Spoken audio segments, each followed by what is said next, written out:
All right, strap yourselves in, because today we're taking a wild detour from our usual deep dives. Forget boring old history or tech. We're talking about pure, unadulterated gaming chaos. Yeah, you could say that. Specifically, what happens when you drop a brand new character, like really, really brand new, Oh, yeah. into the already crazy world of TF2. Like, how crazy are we talking? Well, meet Salvatore. Oh, I've seen this. This is good. There's something else. And we're going to figure out how this completely bonkers character would even work in Team Fortress 2. You know, the stuff you sent over is fantastic. We're talking everything. Yeah. Potential skills, weapons, how the other mercs would react to this force of nature. It's going to be wild. It is going to be wild. Let's dive into it, shall we? Let's start with who Salvatore is at his core. Right. Get that baseline. Because he's fascinating. Imagine, if you will, a vaudeville performer. Oh, I love those. Right. But now take that vaudeville performer, lead him through a Vegas casino, and then just chuck him into a Looney Tunes cartoon. That is a vivid image. That's Salvatore. I'm sold already. And the visuals. Oh, the visuals. Right. The look is key. I mean, you can't have a character like this without a killer look. Absolutely. The descriptions paint him in a pristine white suit, tailored, of course. Sharp. But maybe with some telltale wrinkles, you know, like he's lived a little. A touch of danger. Exactly. And then a vibrant purple face. Wait, purple. Purple. Slicked back purple hair. Wow. Gold aviator sunglasses. Like, never takes them off. Of course not. And to top it all off, I'm almost afraid to ask. this cartoonish red-pink flush on his cheeks and nose, like he's always just about to burst out laughing. Okay, that is a look. It's pure theatricality. Like, this isn't your average mercenary, you know? Right.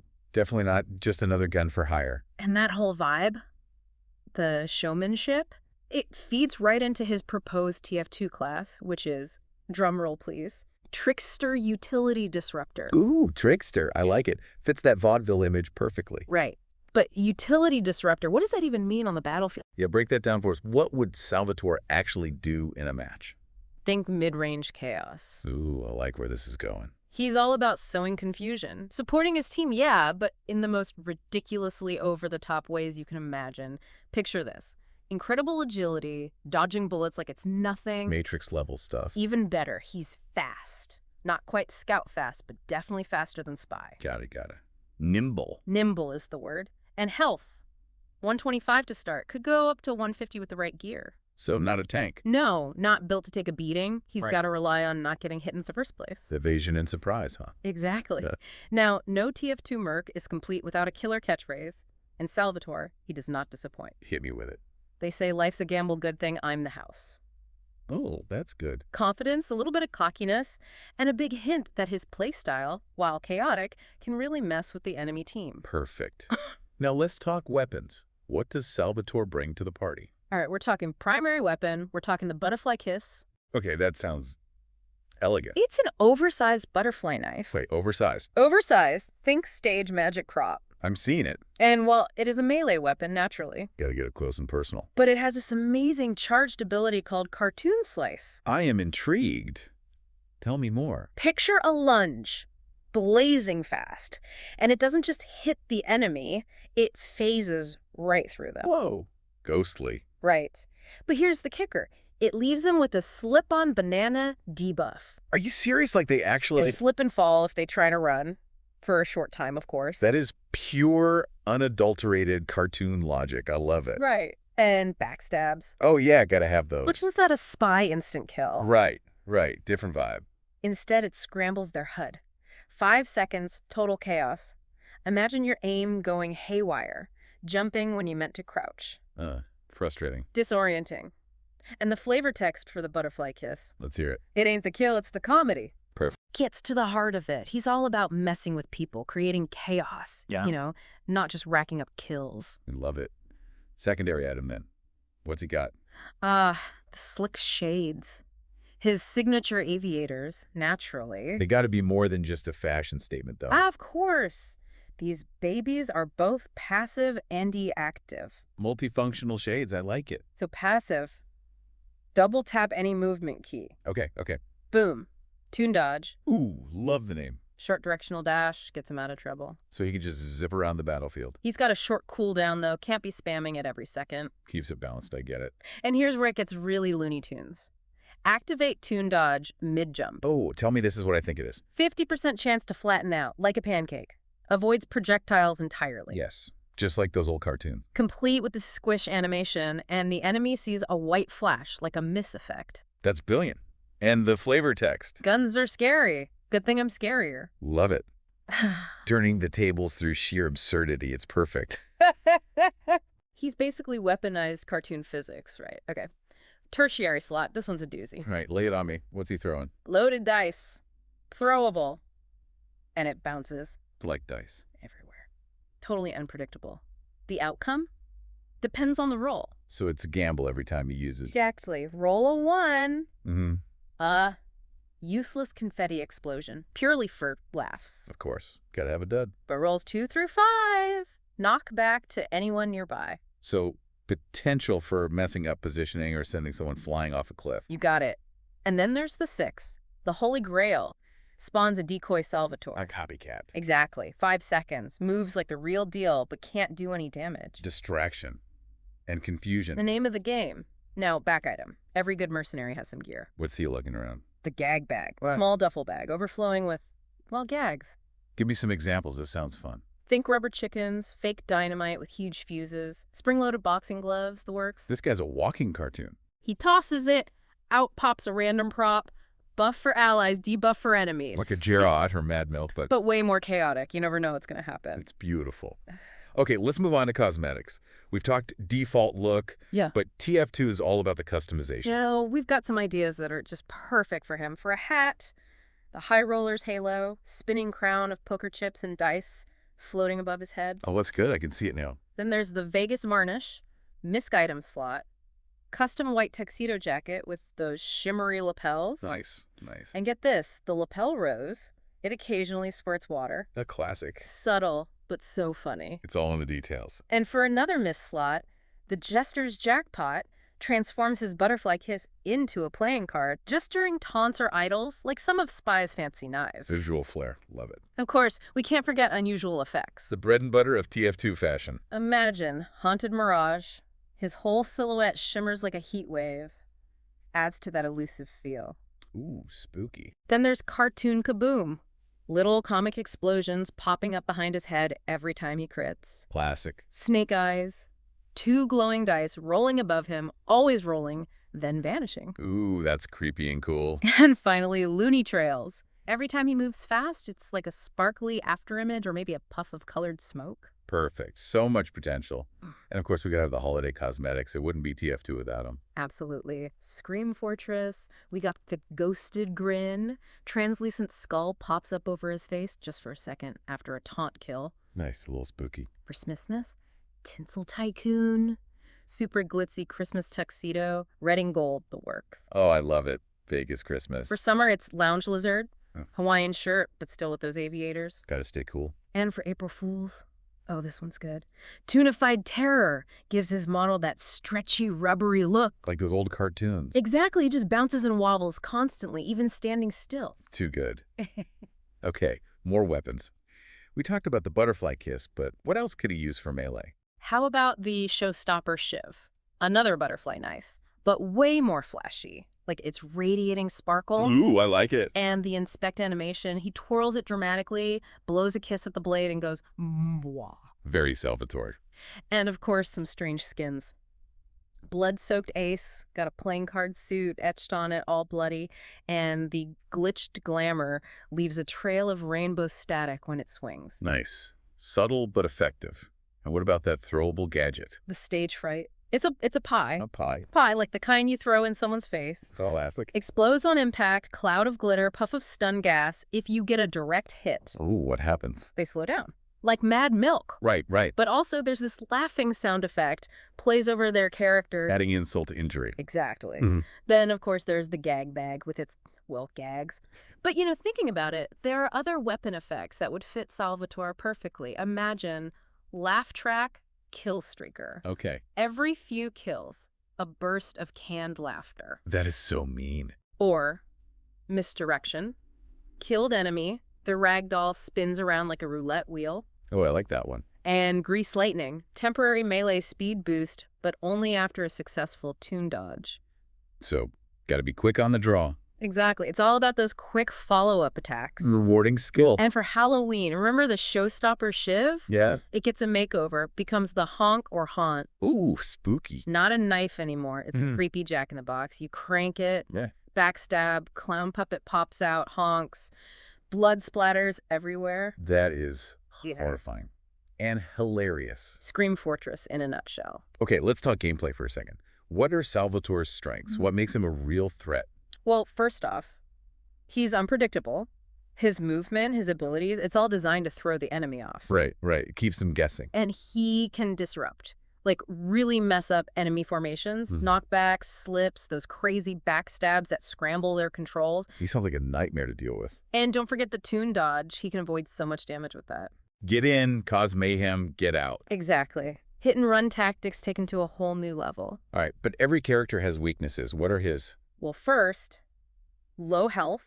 He can't take a lot of direct hits. Makes sense. Glass cannon kind of character. And the loaded dice, sure, they're fun, but they're unreliable. Sometimes it's a game changer. Sometimes it's just confetti. So, high risk, high reward. Exactly. And he'd struggle against sentries. Yeah. Hard to dodge those. And anyone with really good aim, like hit-scan weapons, would be a threat.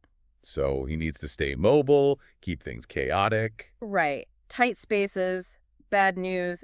His toon dodge isn't as effective. So open areas are his friend. Definitely.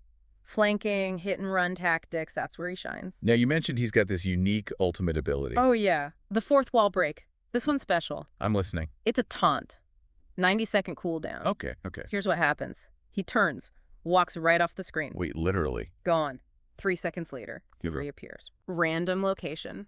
Anywhere on the map. That is insane. And he's totally invulnerable during all of this. That is an incredible escape tool. Repositioning, too. Imagine you're about to die. Poof, you're gone. Then, bam, you're behind the enemy lines, ready to wreak havoc. Strategically brilliant. And fits his character perfectly. It's all about the showmanship, right? Speaking of, what kind of voice lines would this guy have? Oh, his lines would be, pure gold, get a kill. Don't take it personal, sweetheart. It's just showbiz. Oh, that is perfect. Dodges something at the last second. Oops. Right past you. So cheeky. Health getting low. A dramatic, oof, that's going to stain the lapels. I love it. And his taunt. He pulls out a giant mallet, whacks the ground, and gets launched into the air. Be-a-wying. Classic cartoon sound effect. I can hear it now. Now, this is the part I've been waiting for. How would the other mercs react to this? The walking, talking cartoon tornado. Yeah. Well, the sources paint a picture, and it is glorious. Scout. Bewildered, annoyed, probably wondering why Salvatore's dressed like a magician at a kiddie party. Sounds about right. Complaining about him being slippery as a greased-up eel. Scout's gonna scout. Soldier. Predictably, he'd see Salvatore as a threat to national security. Oh, yeah, definitely. Ranting about how he's a danger to America's fighting spirit with his cartoon antics, demanding he stand still and fight like a real man. I can practically hear him screaming it. What about Pyro? Oh, Pyro would love Salvatore. Really? I would have thought Pyro would be confused. Nah, Pyro gets it. Salvatore's dodging, the toon physics, it's like looking in a mirror. Chaos recognizes chaos. Exactly. Pyro would probably be like, which in Pyro speak means, this guy gets me. I can see it. It's beautiful. Demomin. Well, you know, Demomin's always seeing things that aren't there after a few too many drinks. Right. So he'd probably think Salvatore is just another hallucination. Makes sense. Muttering about how no bloke can just do that, heavy, he'd find Salvatore annoying. Understandably. Baffled by how punching him just makes him bounce away. Engineer. Perplexed. This guy's breaking more laws of physics in a single fight than Engineer's seen in his entire life. It's got to be messing with his Texan sensibilities. Definitely. Probably shaking his head and muttering about how science has gone and lost its darn mind. What about Sniper and Spy, the stealth guys? How would they react? Sniper, being a creature of habit, would be thrown way off. A guy dressed like a bloody ice cream salesman, just skipping bullets. It's got to be jarring. Totally. He'd probably see Salvatore as just a noisy, brightly colored nuisance. Spy, though? Intrigued. Spy would hate Salvatore's lack of subtlety, but he might secretly admire his audacity. A grudging respect. Yeah, like maybe Spy sees him as the only other merc worth playing poker with. Interesting. So out of all the mercs, who do you think Salvatore would actually get along with? Well, Pyro's the obvious choice. Shared appreciation for chaos. Exactly. But Spy. There could be something there. A weird backhanded friendship. And Demo Man. Demo. Really? Yeah, misery loves company, right? Plus, chaos recognizes chaos. I think they'd find each other entertaining at the very least. Makes sense. Okay, we've talked about how the mercs react to Salvatore, but what about Salvatore's perspective? Oh, he'd have some choice words for them. Imagine he kills Scout, then looks right at him and goes, "You run fast, kid, but you can't outrun your daddy issues, can ya?" Oof, savage. To Soldier, he'd be all theatrical. "Ah, yes, America's finest concussion enthusiast." I love it. Pyro. Chillingly cheerful. "Hothead. Cold corpse." Oh, God. For Demo Man, he'd wink and say, "Hey there, Demo, looks like you've dropped your career." Brutal. To Heavy. Big guy. Tiny brain. Classic combo meal, wouldn't you say? He's not pulling any punches. And to Engineer. All that fancy gadgetry, and you still couldn't fix your aim, could you? It's got a sting. Sniper. Missed me, now you're 6 feet under, sweetie. Spy. Came in all sneaky, left in. Shame it. He does not discriminate. And even Medic gets a jab. Paging Dr. Pathetic looks like your patient just flatlined again. That is a lot. He's a walking roast battle, basically. Now, how about the bosses? We're talking Marasmus, the Bombonomicon, Sexton Hale, the whole crew. How would Salvatore handle those larger-than-life figures? Oh, that's where it gets really good. Against Marasmus, he'd mock that ridiculous roast. Yeah, it's pretty out there. Maybe suggest he try entertaining at kids' parties instead. Ouch. Marasmus would be furious, ranting about blasphemous cartoon physics and how Salvatore's ruining the sanctity of magic. I can just imagine it. With the Bombonomicon, Salvatore would be totally irreverent. That book does not have a sense of humor. He'd probably suggested try writing a self-help section, something a little more upbeat. Oh, God, the book would explode. The Bombonomicon would be bewildered, demanding Salvatore stop frivolous jigging and just let it curse him properly. It's too good. Sexton Hale. Salvatore would make fun of her muscles. Oh, yeah, she is ridiculously jacked. He might ask how many bears she had to punch before considering anger management. Hale would be furious, threatening to rip out his guts. Classic Hale. And the horseless, headless horseman. Well, Salvatore wouldn't be able to resist a few jokes about, The whole headless thing. Exactly. He'd probably offer the horseman some hats from his gag bag. The horseman would just roar and try to stomp him into the ground. It would be chaos. Beautiful, beautiful chaos. Now, we do get a little glimpse of Salvatore in action, A narrative scene sets the stage. Oh, yeah, tell me about it. It takes place in this huge casino, the Big Palace Casino. Salvatore's running around dodging bullets like it's nothing. So full Looney Tunes mode. Oh, yeah. Flattening himself against walls, pulling out giant knives and mallets, making terrible puns. It's a perfect mix of cartoon absurdity and genuine skill. I love it. And there's something about a character named Grotini, right? Right. Seems like Salvatore used to be connected to the casino, but Grotini turned it into a less than savory establishment. Oh, so there's some history there. Salvatore calls it a cesspool in his own words. Colorful. He's basically trying to rearrange things a bit. That's about right. And then, boom, confrontation with Grotini, who, unsurprisingly, is not happy about his casino becoming a cartoon crime scene. So they have a showdown? A good one. Salvatore's cracking jokes, Grotini's making threats. Salvatore even wants to settle things with a dice roll. Of course he does. But when he rolls those dice, they explode, glitter and confetti everywhere. Salvatore disappears. Wait, where'd he go? A second later, he's dangling upside down from a chandelier right behind Grotini and shouts, "Snake Eyes!" Oh, man, that is so good. Perfect blend of cartoon absurdity and, genuine threat. Grotini's got to be terrified. Rightfully so. So as we wrap things up, what's the big takeaway from all this? What have we learned about Salvatore? Well, we've looked at a character concept that is just pure imagination. It's a mix of those old school cartoons where anything is possible and that Vegas swagger. And somehow it all works together. Right, he'd be a totally unique character in TF2. Trickery, disruption, dodging bullets like he's in the Matrix, his interactions with the mercs, the bosses, the whole world. Comedy gold. And don't forget the visuals. Yeah. The costumes, the weapons. It's all so well designed. Exactly. He'd bring a whole new level of chaos to the game. Good chaos, though. The fun kind. Yeah. Now, for you listening out there, think about this. If Salvatore were real, how would you play against him? Yeah, or even better, how would you use him? What kind of crazy strategies would you come up with? And which of the mercs would have the most epic feud with him? Just imagine the possibilities. It really makes you appreciate how creative TF2 can be and how a character like this, built around pure, unadulterated chaos, could shake things up in the best way possible. It's exciting just thinking about it.